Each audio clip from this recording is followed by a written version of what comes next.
Meaning of friction. Friction. Friction. Friction. Friction. Friction refers to the force that opposes motion or attempted motion between two surfaces that are in contact. It is caused by the microscopic roughness of the surfaces and the interlocking of the asperities.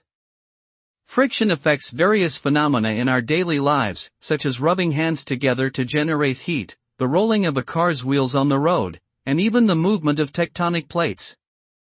The result of friction is that it contributes to the wear and tear of materials, reduces efficiency in mechanical systems, and limits the speed and motion of objects.